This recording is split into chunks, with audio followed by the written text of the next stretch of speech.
आपसे सर जानना चाहेंगे कि आज के दिवस की क्या महत्वपूर्णता है और ये क्यों मनाया जाता है? अंतर्राष्ट्रीय योग दिवस आज के समय में अत्यंत महत्वपूर्ण है, क्योंकि आज के समय में लोगों का जीवन यंत्रबद्ध होता जा रहा है, मशीनी जीवन होता जा रहा है। सुबह उठे, दौड़ने लगे, रात को आकर खा पी कर सो गए। ऐसे में एक ऐसा समय निकालना जहाँ पर हम स्वयं पर ध्यान दे सकें, अपने से जुड़ने का प्रयास करें और अपनी क्षमताओं को बढ़ाने का प्रयास करें। साथ ही जो मशीनी जीवन के कारण हमारे जीवन में समस्याएं उत्पन्न हो रही हैं, उन समस्याओं को हम ठीक कर पाएँ। उसके लिए आज के दिन का बड़ा महत्व है कि आज का दिन एक ऐसा हमारे जीवन में पड़ाव बन सकता है जहाँ पे हम ये निर्णय लें कि मैं भी कर सकता हूँ, मुझे अपने जीवन को बेहतर बनाना है। Yoga for self and society, what does it mean? हर व्यक्ति की कुछ डायमेंशंस होती हैं। सबसे पहली डायमेंशन है मैं, आई, सेल्फ। अगली डायमेंशन है परिवार, फैमिली। उससे अगली डायमेंशन होती है थोड़ा और अपने व्यक्तित्व को वो फैलाए तो सोसाइटी, समाज, जिसकी बात अभी चल रही है। और अंतिम हमारी डायमेंशन होती है यूनिवर्स, ब्रह्मांड। तो हर व्यक्ति सेल्फ से लेकर आगे ब्रह्मांड तक जाता है।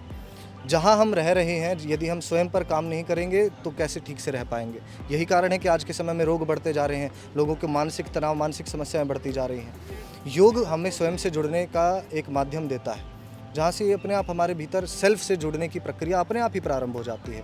और जब हम स्वयं से जुड़ाव स्थापित करने लगते हैं तो हम औरों से भी जुड़ाव स्थापित करना हमारे लिए बड़ी सरल बात हो जाती है। हम औरों का भी कष्ट अपने कष्ट की तरह समझ पाते हैं, हम प्रेम का भाव समझ पाते हैं, हम करुणा का महत्व समझ पाते हैं। और फिर अपने आप जैसे जैसे हम योग साधना में आगे बढ़ते हैं, जैसे जैसे हम व्यक्तित्व से, अपने मूल स्वरूप से, अपने मूल स्वभाव से परिचित होते जाते हैं, हम समाज में वही गुण प्रभावित आगे कर पाते हैं। सर, आपसे मेरी बात हो रही थी, आप बता रहे थे कि आजकल किस तरह का योग जो है वो प्रैक्टिस किया जाता है और किस तरह का करा जाना चाहिए, आप उसके बारे में बताइए। योग प्रक्रिया है जुड़ाव की। आज के समय में योग को जाना जाता है केवल आसन और प्राणायाम के माध्यम से, लेकिन जैसा आज के सत्र में हमने बताया भी, योग 8 अंगों का भाग है। यम, नियम, आसन, प्राणायाम, प्रत्याहार, धारणा, ध्यान, समाधि। योग का अंतिम लक्ष्य है शिवत्व की उपलब्धि, अपने को पूर्णता से जान लेना, अपने उस स्वभाव को जिसे सच्चिदानंद कहा जाता है उससे अनुभव कर लेना। तो वहाँ तक जाने की प्रक्रिया योग है, जहाँ पर आसन और प्राणायाम महत्वपूर्ण है, लेकिन वो ही योग है ऐसा हम नहीं कह सकते हैं। आसन में आजकल लोगों ने अपना जीवन केंद्रित कर दिया है कि मैं तो ये आसन लगा लेता हूँ, वो आसन लगा लेता हूँ। कोई बड़ी बात नहीं, कोई भी अभ्यास करे वो लगाया जा सकता है। एक सर्कस में कलाकार भी ये सब करते हैं, लेकिन क्या उनको योगी कहा जा सकता है? नहीं कहा जा सकता है। योग अपने से जुड़ने की प्रक्रिया है और वो एक पूरी अलग पद्धति है जिसको हम निर्वाण योग धाम के माध्यम से आज के समय में पुनर्जीवित करने का प्रयास कर रहे हैं। पुनर्जीवित शब्द मैं इसलिए प्रयोग कर रहा हूँ क्योंकि वो आज के समय में लुप्त है, वही आसन तक संकुचित हो गई है। लेकिन हम जो शास्त्रों का ज्ञान है उसे पुनर्जीवित करके जन जन तक पहुंचाने का निरंतर प्रयास कर रहे हैं। आज की जनरेशन जो कि मोबाइल जनरेशन है, वर्चुअल रियलिटी में जीती है, मोबाइल में जीती है, आप उससे क्या कहना चाहते हैं? कि जीवन में कुछ क्षणों के लिए वर्चुअल निकाल दीजिए, थोड़ा सा रियलिटी में जीकर देखिए। ऐसे करोड़ों लोग हैं जो आपको जीते हुए दिखाई पड़ेंगे लेकिन भीतर से जी नहीं रहे हैं।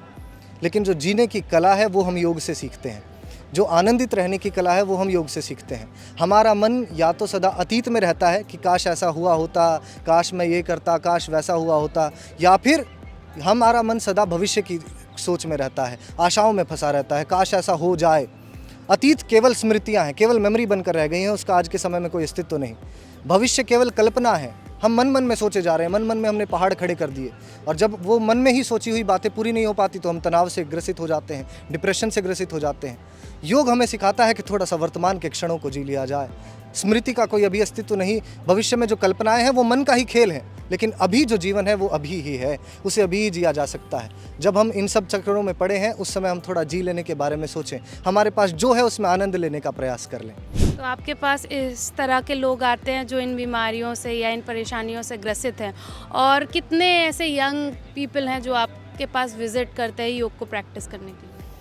निर्वाण योग धाम में बीते लगभग 2.5 वर्ष में हम 2 लाख से अधिक लोगों का उपचार कर चुके हैं। दुनिया का पहला प्लेटफॉर्म था निर्वाण योग धाम, जिसने ऑनलाइन ओपीडी कोरोना काल में शुरू की और लाखों लोगों को ठीक किया। आज के समय में 8 देशों के लोग हमसे जुड़े हुए हैं, जहां पर बच्चों से लेकर बुजुर्गों तक का इलाज किया जाता है। खांसी जुकाम से लेकर blood pressure, hypertension, thyroidism, hypothyroidism, asthma, diabetes जैसी समस्याओं से लेकर कैंसर, पैरालिसिस जैसी समस्याओं को हम ठीक करते हैं। बहुत सी ऐसी समस्याएं हैं जो दवाइयों से, गोलियों से ठीक ही नहीं हो सकती है। ब्लड प्रेशर की गोलियां चले जा रही हैं, दमे की दवाई का ऐसे कहते हैं कि मजाक भी उड़ाया जाता है कि दमे की दवाई तो दम के साथ ही निकलती है। स्लिप डिस्क जैसी कुछ ऐसी समस्याएं हैं, जब आपकी हड्डी खिसक गई, जो किसी गोली से वापस जगह पे आ ही नहीं सकती है। ये ऐसी कुछ बीमारियां जड़ से पूरी तरह ठीक ही योग थेरेपी से हो सकती है, लेकिन आज के समय में प्रचलन इसका थोड़ा कम है क्योंकि कुछ ही लोग इसको जानते हैं।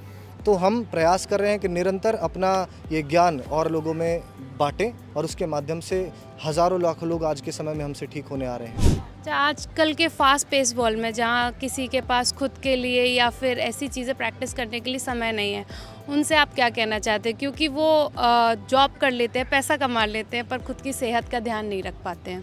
आज सभी समय को काटने का प्रयास कर रहे हैं, लेकिन एक सूक्ष्मता से देखा जाए तो समय सबको काट रहा है। एक समय ऐसा आएगा कि सब बीमार पड़े रहेंगे, उस समय उनके पास बहुत होगा बिस्तर पे पड़े हुए, लेकिन वो कुछ कर नहीं पाएंगे। उस समय केवल पश्चाताप के और कुछ नहीं बचता है।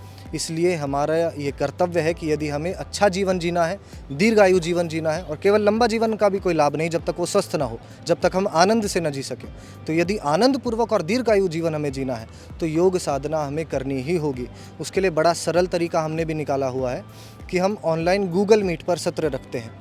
एक बैच में गिने चुने लोग होते हैं ताकि हर साधक पर ध्यान दिया जा सके। वहाँ पर शास्त्रानुसार अभ्यास कराया जाता है और कैसे शरीर पर, प्राणों पर, इंद्रियों पर और मन पर नियंत्रण स्थापित किया जाए, उस प्रक्रिया को हम शास्त्रानुसार आगे सिखाते हैं। तो आप प्रतिदिन प्रातःकाल सुबह आधे से 1 घंटा निकालें, जहाँ ऑनलाइन भी आप धाम से जुड़कर योग साधना में उतर सकते हैं और अपने पूरे जीवन को अपने हाथ में ले सकते हैं। द न्यू इंडियन की टीम ने अभी बात की योग गुरु से, जो कि पुराना किला नई दिल्ली में आए हुए थे लोगों को योग का अभ्यास कराने। यहाँ बड़ी संख्या में लोग आए थे, बच्चे, बूढ़े, जवान, सभी ने एक साथ योग की प्रैक्टिस की। द न्यू इंडियन से मैं निशु शुक्ला, कैमरा पर्सन ऋतु रावत के साथ।